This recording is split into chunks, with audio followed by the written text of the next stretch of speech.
Hello, you're listening to ReedyGeeks, a Walt Disney World podcast. My name is Andrew, and I'm joined today by brewmate JJ.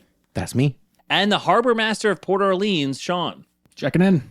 If you have a good title for my co-host after listening to today's episode, please send in your ideas to reedygeeks@gmail.com. In today's episode, the Geeks share our official list of the best queues in Walt Disney World.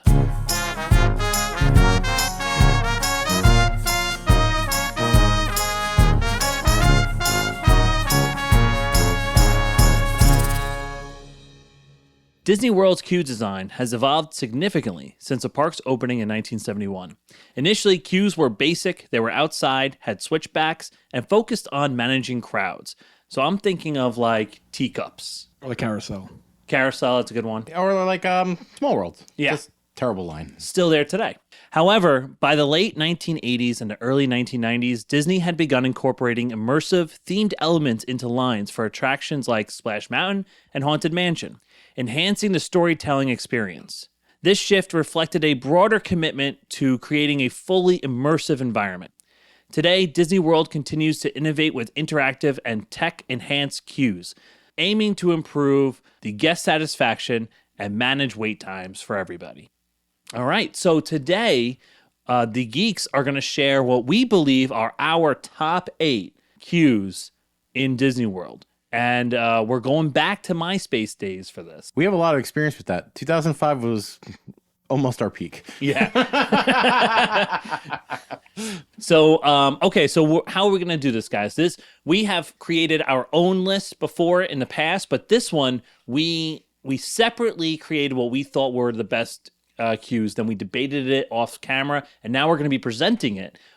Top 8 best queues in Walt Disney World. A true collaborative effort. Yes. And I think Disney does a really good job with their queues, and it's almost like the newer a ride is, the more likely the queue is to be actually worth waiting in. Mm-hmm. So much so that I think there are arguably some rides on this list that the queue could be better than the ride. Right. Are we taking a leap by assuming that everyone knows what a queue is? I think most people know, but maybe we should just explain it quick. What's a queue, Andrew? So a queue is the line in which you wait until you get to the ride. Now, the difference between just a regular line and for us, what we consider a good queue or a queue is like it's theming, it's immersion, and making the time go by a little quicker. Right. Can you stand in the line for the average wait length? Obviously, some rides you're waiting an hour, 2 hours. Like, can this hold your attention? Or is this just you're sitting in the sun and you're flipping through your phone and you're trying to play a game with the person next to you just to pass the time? Every line I was on when I was just last in Epcot, people play the heads up game. Really? Oh, yeah, headbands That's a is big huge. thing. Heads up. That's what it is with the phone. Yeah. Heads up. So that to me would show that that's a bad queue. If it can't keep your attention. Yeah, but some people, it doesn't matter what it is. It's the line. It's a line to them. That's true. Like, how many times can you interact with this thing on the wall? You're standing there for maybe 5 minutes until you can move again. Right. Yeah. And I think that what Disney does really well is the queues, a lot of the best ones, help amplify the story that you're about to be told in the pre-show, on the ride, and it just kind of sets the table really well. I think that we did a good job coming up with this list, but I do want to mention something of an honorable mention to one of our fallen brothers on this list, Test Track 1.0 with the crash test dummies. It was awesome. It had so much kinetic energy where you see all the tests happening, and it was just really fun. Maybe it's nostalgia, but it also probably isn't. It probably was pretty cool. Cue the Hunger Games bang right here. Boom. Right? Because it's gone now. Yeah. Oh, should I hold up 3 fingers or whatever it is? Thank you, Katniss Everdeen.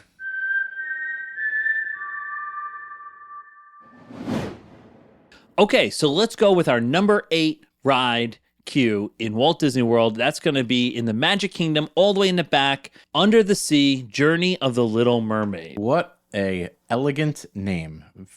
Yeah, actually, this would be a good segment in the future. It's like names of rides that are way too complicated and For involved. no reason. For no reason, yeah. It's It's really called the good. Little Mermaid ride. Yeah, the Little Mermaid Adventure or something. That could have been fine.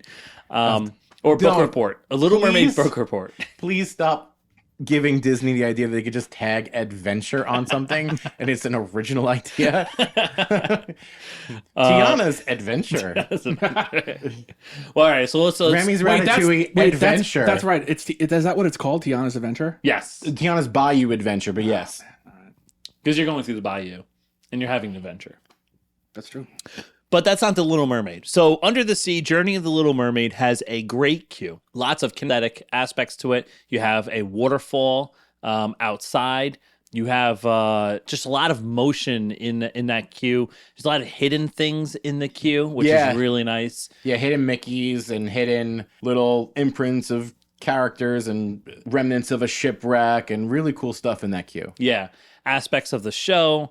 And every you go into different rooms, and every room is a bit different too. It's not like the same thing over and over again, which is nice. So we put that as number 8 on our list. How about number 7? Coming at number 7, we have one of my favorite queues. It's Star Tours in Hollywood Studios. Yeah. Yeah, that's a good one. We're starting off strong with rides that have seen better days, but their queues are outstanding. Yeah, I mean, Star Tours, the ride itself has been pretty much replaced by, I mean, both Rise of the Resistance, I think, and Smuggler's Run. I mean, how long does Star Tours have? It can't be too much longer in this world. Yeah. I think we should enjoy it while we have it. Yeah, agreed. I don't know. I think with all the stuff they have coming out on Disney Plus, you can keep refreshing it. You can keep putting new scenes. You can keep putting new. I don't know that it's going to live for another 25 years, but I don't know with how much they're pumping out new Star Wars shows and content on Disney Plus. It would just be so easy for them to pump in 2 more scenes to freshen up the ride a little bit. You have stuff from Book of Boba Fett. You could have stuff from The Acolyte, and I mean, there's Mandalorian that they're making a movie out of in itself, but I think it could stick around a little longer. But I think the queue is great because you feel like right away, you feel like you're on Endor, you're in the forest. You got the big AT-AT. Yeah. And then you go inside and immediately you're in the hangar. You've got the big screen with the flight times for all the planets. You see R2-D2, you see C-3PO, you see the droids that are building your ship and working on your ship. You see the ship you're going to be going into, and it's very fun. It moves it along, and it's just a good way to be kind of immersed in the Star Wars droid and spaceship, whatever space cruiser shuttle and hangar that you're in. I mean, C-3PO, R2-D2, they're fixing up the ship, We're hanging out with our ship. friends. Yeah. These are our friends. We love these guys. Yeah. Yeah, that's a great one. You know what's kind of funny? I'm just realizing right now that there was a time where Disney loved to put you in some type of airport or hangar or something where you're going on a journey. Like, I'm thinking of Horizons. Then you had Soarin'. You have this Star Tours, right? In Space Mountain, you're in Starport 77, and they have like a boarding area there. Bad line. That might be a contender for the worst line. Yeah, that is a bad one. And how about number 6? JJ, what do we have for number 6? Number 6 is a ride that consistently has a really long line for a very short ride. Peter Pan's Flight. They redid the line, so if you have a different memory, if you're not someone that goes to the parks a lot, you might not have this memory. Or if you're someone that lightning lanes or fast passes this ride, you completely skip this whole thing when you are in the lightning lane.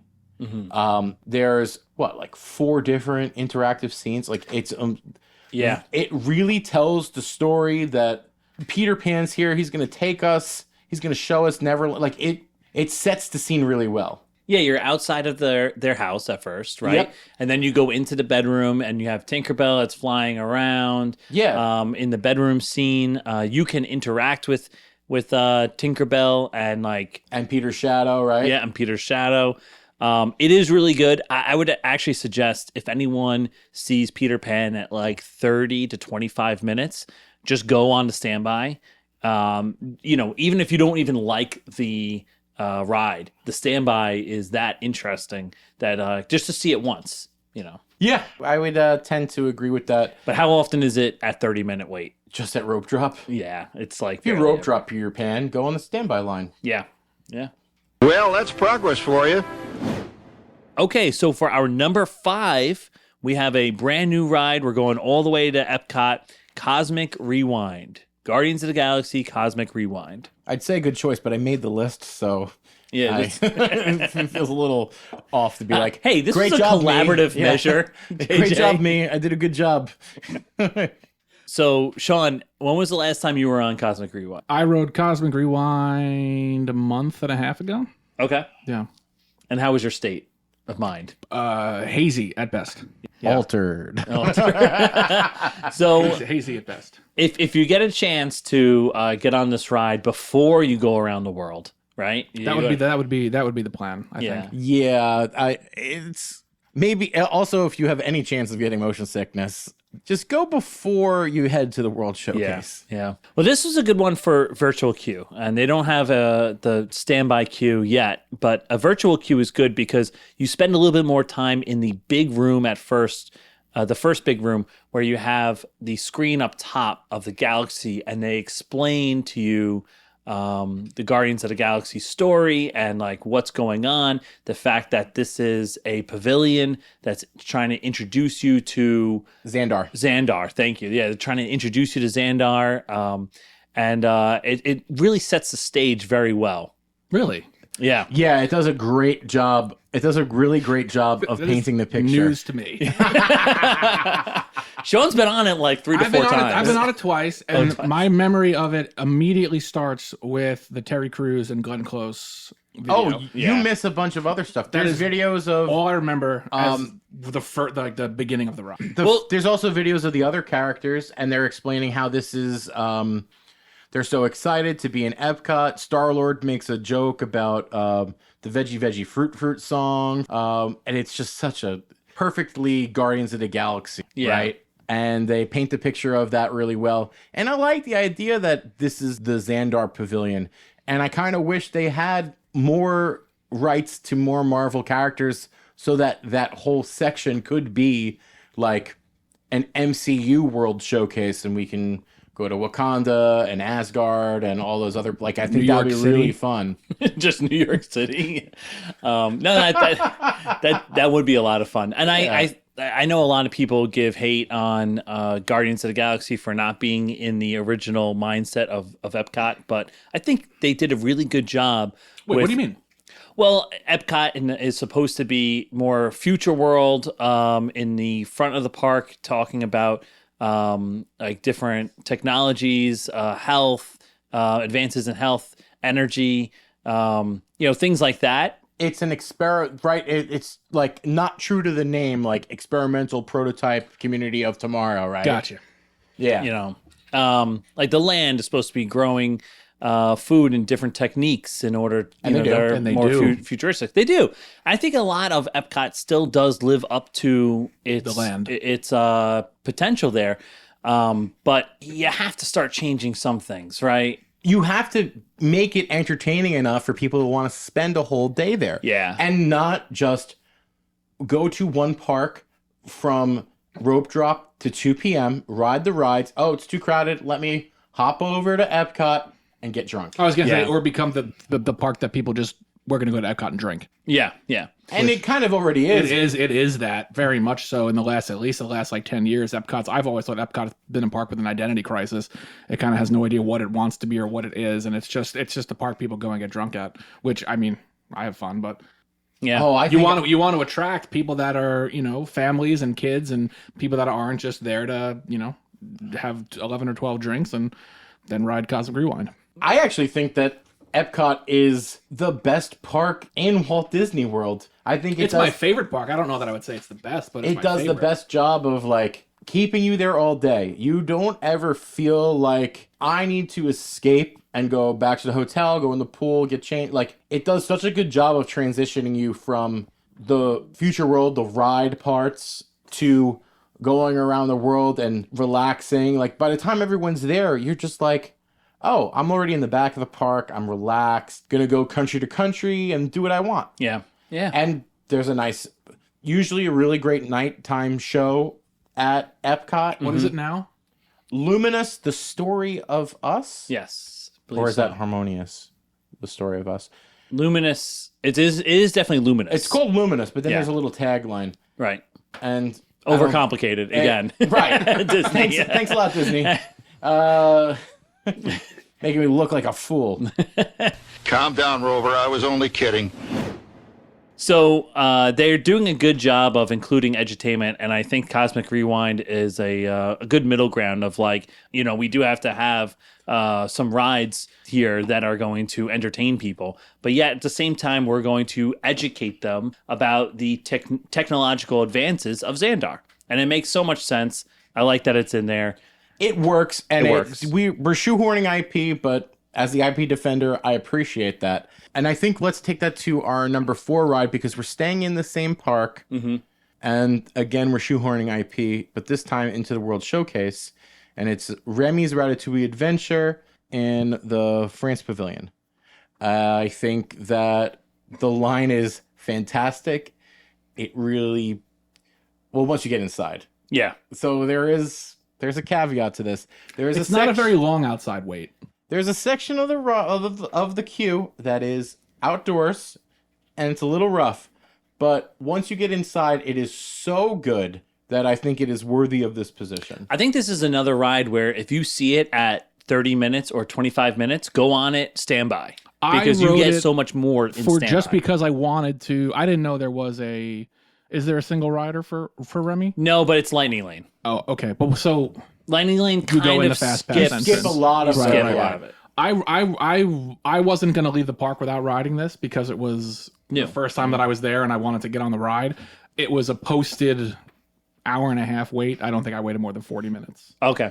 Yeah, I've seen it as a 60-minute wait, and I thought that was a good deal.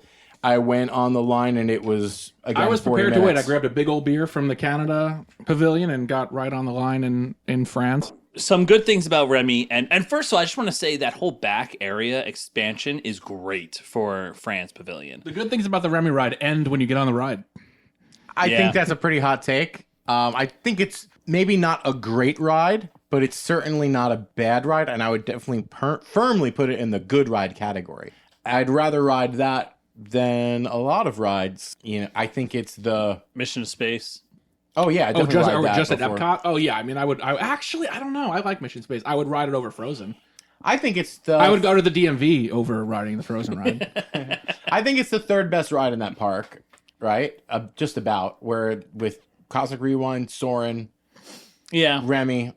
I mean, Living with the Land is fantastic. It's a cult niche But, ride, though. yes. It's not a And very good Spaceship ride. Earth- It's just great. Spaceship Earth, Spaceship same Earth thing. maybe cult has a leg niche. to stand on to be the third best but I think those three. Especially now that it seems like the Spaceship Earth refresh is just not out the window, but at least on the back burner for a long time. Yeah, probably a decade wait for that. Which is fine by me. Yeah, It I'd love needs to help. get that really. Yeah, but it needs help, but it's still so... It's still just so good the way it is. It's so corny and so bad, but... The parts of the ride where you're like planning your future is so terrible. I know. It's but we have so many good photos on that. I love it. It like doesn't even take your picture right anymore. No, it doesn't. It doesn't. And then you really can't find yourself on the screen when you get down in No. Project Tomorrow. No. No, it's rough. I'm sorry, Spaceship Earth fans, but I'm also not sorry. You deserve better. You did. Yeah. Okay, so Remy, you are outside on the streets of Paris, and you see I forget the guy's name, but it's a billboard. Gusteau. Gusteau. You see Gusteau, and sometimes like every once in a while he'll move. And whenever he'll talk, if and you he'll look talk. up along the roof, you see Remy running around. It's very. Oh, I've never noticed that before. Yeah, it's very It's I don't know if it's interactive per se, if that's not the right word because you're not really interacting with it, but it feels like a good theme, and like you said, it's setting you up for what the ride is. Yeah, and it sets at the beginning of the movie where you're in the French countryside and you're the mouse and you escape and you go to France. You fall in love with the idea of cooking and Gusteau, and you end up at Gusteau's, and it sets the whole story up. It's a fantastic queue. Is Impressions de France gone? It's only like 2 times a day. Okay. They flip flop between that and a Beauty and the Beast sing along thing. That sounds bad. It probably is bad. I loved Impressions de France. Yeah. Big fan. Beautiful. Sean, you want to take us to our number 3? Number 3. Coming in at number 3, we're going to Hollywood Studios with the Tower of Terror. I think one of the best queues in all of Walt Disney World. And probably one of the better rides in all of Walt Disney World, but a perfectly themed, creepy, a little, not by any means scary, but a little eerie and creepy, fitting the vibe perfectly of the ride itself. Old Hollywood, gotta love all the small details. Oh, you get it right away. Okay, we're in this formerly really upscale hotel, and something terrible happened there. Is this a haunted house? Where are we? There's something really spooky about to happen. It's a perfect table setter, and Tower of Terror, for a long time, was my favorite ride ever. And so, part of me is just like, is this just my love for it? But everyone else was in agreement that this line is spectacular. Yeah, and this is, I'm looking at our list. This is the second oldest queue on this list. Star Tours, I believe, might be older. Star Tours is definitely old. Is definitely older. So other than that, our, we can look at, no, we're not going to give away what number 2 is, but that queue changed. Of the ones that we mentioned, like this is the second oldest. Yeah, queue. and I think this one really set the bar for an interactive queue, not interactive queue, because it's not very interactive at all, but just a well-detailed and thematic queue. Oh, yeah. And you're like, you have to take the service elevator, and you're in the boiler room. And Right. And when you go through the hotel, how everything is like dirty, and there's so many Easter eggs up there from different Twilight Zone episodes. It's amazing.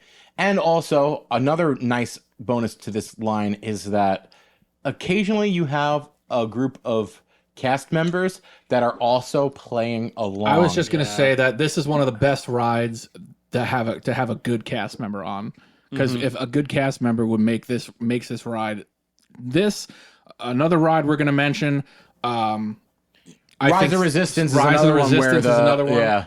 But a cast member that is into it can make the queue experience can make the queue experience for you. And most of the time, the cast members, especially once you get inside, they're all playing. They're all in. Yeah.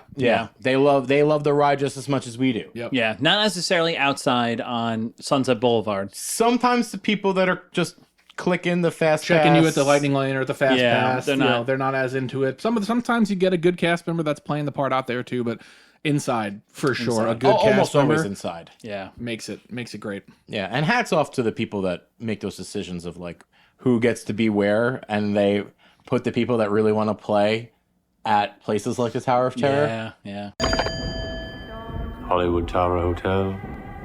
I'm sorry, we don't have any vacancies. So number 2 on our list, we're back in Magic Kingdom.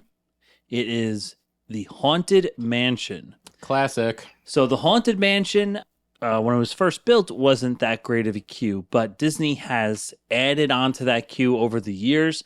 It is very interactive outside. When you can play with the tombstones, you can play with that big music board that is, I think, just one big tombstone, or what do they call that? Catacomb? Wait, what do you... it's a raised thing. It's like the coffin's above, but it's not a mausoleum. Or is it catacomb? Catacomb. Is it Catacomb? I mean, a mausoleum isn't a, is the stone buildings. But it's a bigger building. isn't What is interactive about the Haunted Mansion's queue? What am I missing here? Oh, so you could play music on that catacomb or that new is mausoleum this? or whatever we call that. How new is that? Oh, I think maybe 2012, 2011, Wow. right? Like, Yeah. I think it's been for a while now. I don't know what that is. Yeah. I just love the queue because of how much detail and And it sets Easter eggs and the building facade is incredible, gothic, and the carriage with the invisible horse in the front is iconic, and you walk through it. It's set again. It's a table setter. Yeah. Like, it's doing the job. Something spooky's gonna happen. Oh, we're about to walk in this clearly spooky looking house. Yes. Like, what's gonna happen from here? And then we all know what happens from there. You have a great time, and you meet 999 happy haunts. And even after you go through the elevator scene or the room scene, the hallway right before you get onto your doom buggies, they have paintings there that change. The paintings change as you walk by. It's a good cue. It's a good cue. But JJ, why don't you take us to our number one best cue in Walt Disney World? Okay, and the number one queue at Walt Disney World is also a really great ride. We're going to Animal Kingdom. We're taking a little flight to Pandora, and we're going to ride the Flight of Passage. Flight of Passage, congratulations, you are the number one queue in all of Walt Disney World. According to the Geeks. Yeah, but I think this is the definitive list. Yeah, we're setting the bar. Yeah. And if someone wants to come at us, try me. At me, bro. Okay, so the Flight of Passage, it's very heavily themed to the area that you're in. There's lots of unique wildlife. There's like plants and bioluminescence, and you get to see these like waterfalls and faraway things, and then you transition to being inside in this like almost lab? like a nighttime part. Oh, right.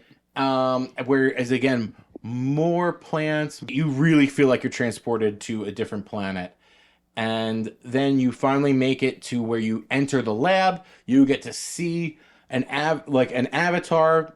It's huge. It's like 8 feet long. It's an actual 2 scale for the movie, which we all know every word to, right? Yep. Everyone's big Avatar fans. Really, just the best movie franchise of the past 30 years, right? They should all play basketball. And fly. So actually, this would be a good topic. Would be movie rides where the ride is better than the movie. Oh, but it's number 1 and 2 just the Did Pandora ride. you see this? The second Avatar movie was so good. Yeah, it was really good. It was good. I haven't seen it. Really? Way of Water. Yeah, it's really good. Fine, I'll watch it. So one thing I really like about Flight of Passage 2 is that even if you didn't see Avatar, the queue lets you know what's going on. Like an Avatar, everyone would be like, you mean like those pictures of people on a computer? Like an animated, No. An Avatar is this long being, right? Right, this big blue guy. Big blue guy. This is the Avatar that you're going to go into. I think they almost have to do a good job at telling the story because it's not Disney. It's not a Disney movie. So a lot of people might not be familiar with it. And then I rode both rides before ever seeing any of the Avatar movies. So, but I didn't feel like I didn't know what was going on. Yeah. I felt like I knew, and because of the pre-show, because of the cues and the pre-shows and the videos, I knew enough about what I was about to experience without needing the prerequisite of watching the movie. And then he bought those blue ears. Oh, did they have those? Oh, yeah. They have Mickey ears that are Avatar ears? I think so. They're Avatar. They're not Mickey shaped. They're blue. They're little Avatar ears. They're like pointy. Nice. And they have the little guys that go on your shoulder. Very cool. Okay, like guys. Dragons or something. Game of Thrones. Very Game of Thrones. Yeah. Okay, guys. Do you think we have time for a little game? Oh, we got plenty of time for a game. Okay, guys. I got a little game for us to play. It's a word association matching game. It's Disney themed, very similar to Categories, and is basically exactly a clone of Match 5 Trivia. If you like this game, go buy Match 5 Trivia, promo code ReedyGeeks, of course. Basically, I have a series of prompts. We will each take turns being the prompt master and deciding which of these phrases we're going to read as the topic. Then we will all put down 5 things that we associate with this topic. For every one that you match with the prompt master, you get a point, and so does the person that read the prompt.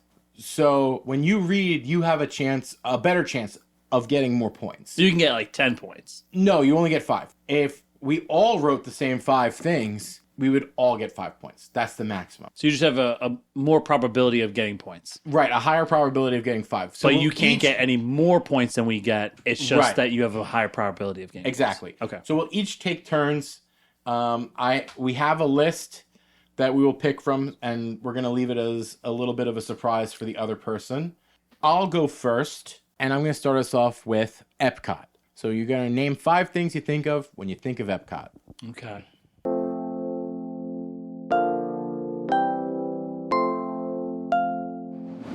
Okay, All right, fellas. and we're back. We each have our 5 prompts when we think of Epcot.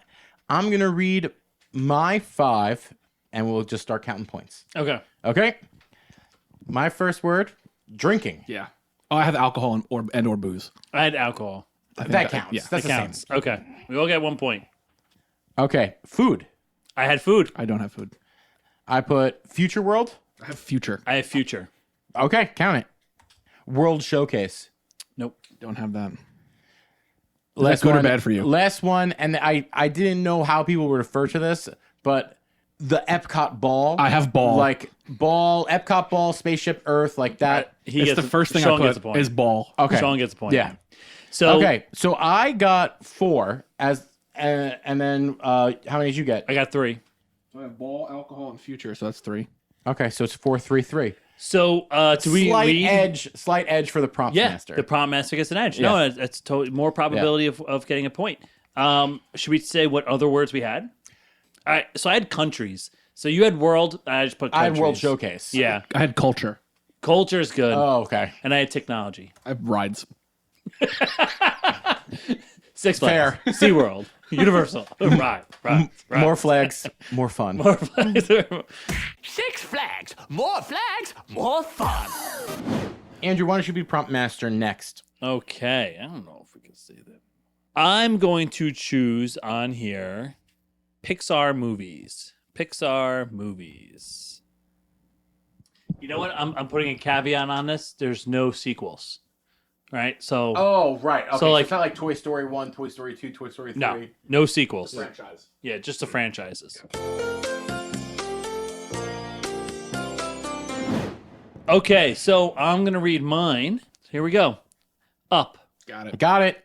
All right. Everyone gets a point.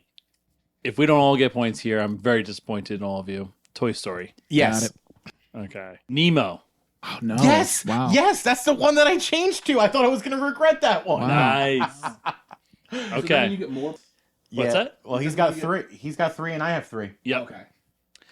I'm going with the highest grossing animated film of all time, Inside Out. Sorry. No? Really? I wasn't Is that thinking you were going to Pixar? go there. Oh, yeah. That's Yeah. Pixar. Okay. But, I figured Inside Out 2 just came out. Highest grossing film. Is it really? Highest grossing Yeah. animated film. Yeah. Yeah. Okay, my last one, Coco. That's the one that I crossed off and I knew it was going to cost me points. Oh, damn. I had Monsters, I had Monsters, Inc. Inc. and I Ratatouille. had Cars. So I was going to go Cars or Wall-E. I was thinking about Yeah, Wall-E Wall-E. for a while, and I opted against it because it's not really represented at the park. So I was trying to think of stuff that's in Disney World. Yeah. Shoot. So the fact that we got the same amount of points, me and JJ, is not good for me because I did not capitalize on my moment of being the prompt master. So it's 7-6-5. Yeah. So 7 points for JJ, 6 for Andrew, 5 for Sean. But Sean could make it all back. You could. Let's get a perfect round. All right. For my category, I am going to think of 5 things that have to do with Disney Springs.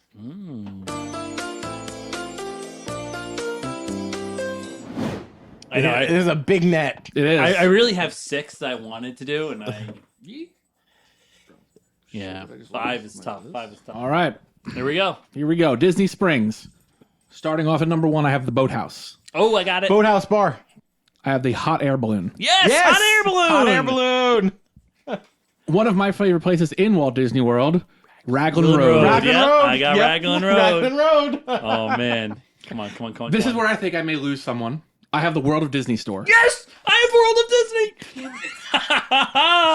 Disney. Oh man! And then if this is, Can I get a perfect? Can we get perfect?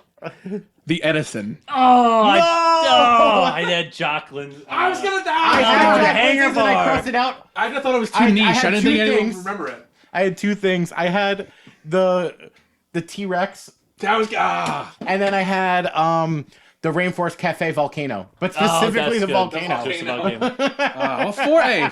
Four is pretty good. Four is good. Wow. Wait, are we all tied? are we all tied with 9? No. No, I have 3. I have 10. And I have 10. It's just Yes. 10, 10, 9. 10, 10, 9. Damn it. Do we have to do a tiebreaker? We have to do it. We have to decide a winner? But I think we should give Oh. Sean also opportunity to. No, I'll just be. Wait, he's I'll the be prop- the prompt master. prompt master. Okay. The whoever gets more in this next round is Wins the champion. Okay, I like it. Let's do it. And if Sean makes up the extra one, I think Sean has a leg to stand on that he won. Tiebreaker. Okay, I'm gonna go off board here, and the topic for the tie-breaking round will be Disney songs. Oh. Wait a minute. I love that idea. Do we each have 5? I have 5. I have 5. All right, we'll start this off. Okay. Under the Sea. Under the Sea! I put Part of Your World. I messed up so man. bad. I had Kiss a Girl at first, and I'm like, oh, wait, no. That's, I don't know. Oh, Katy no. Katy Perry? It's Katy Perry. Kiss a Girl? Yeah, she kissed a girl and she liked it. Yeah. A Whole New World. Nope. I knew I should have put that. Remember Me. Ooh, remember. I thought that's what you were giving it to him. When he asked about Pixar, I was like, oh, he's going to put Remember Me. No, I put a different Pixar song. Oh, Not, I didn't put Bruno's song. So No, that's Disney. That's Disney. I know. I Just Can't Wait to Be King. Nope. You've Got a Friend in Me. Really? You got a friend in me. Yeah, that was I the went- Pixar one I went with. completely botched it. I crumbled. When You Wish Upon a Star, Part of Your World, Be Our Guest, I was going between Be Our Guest and Supercalifragilisticexpialidocious. Okay. That's a deep grab. And then I thought he was going to try to Fade the Fade. We know he doesn't like Frozen, but I thought he was going to put Let It Go. Oh, wow. So I had Under the Sea and You Got a Friend in Me, but I also had Circle of Life. I had Be Our Guest and Friend Like Me. I almost put Friend Like Me. Right? Aladdin. Oh, right. That's the Genie song. Genie song in Aladdin. I couldn't decide if A Whole New World or Friend Like Me was the Aladdin one he was going to pick, so I decided to avoid it entirely. Yeah. A Whole New World makes so much more sense than Friend Like Me. Congratulations, Andrew. Thank you. You're the Thank you. champion. But this is a great game, and we should do this again another time. I like this game. I like this game. If you're at a gathering or a party with friends, this is a really good game just in general to have. And again, when you buy Match 5 Trivia, use promo code ReedyGeeks. Maybe they'll reach out to us. People have been buying this in the last couple of weeks. Just putting in ReedyGeeks. These invalid ReedyGeeks codes. All right, Sean, do you want to take us out? Thanks for listening to another episode of the ReedyGeeks podcast. Rate, review, and subscribe wherever you get your podcasts. Follow us on all social media platforms at ReedyGeeks. And feel free to submit any comments, questions, and concerns to ReedyGeeks@gmail.com. We'll see you next time. Not too many concerns, though. I'm out of here. See you, pals. See ya.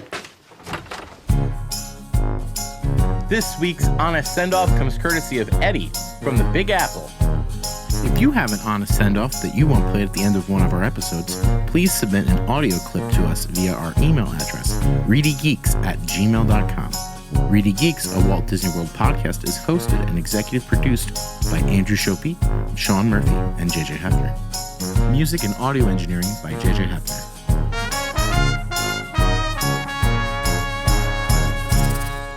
Bon voyage.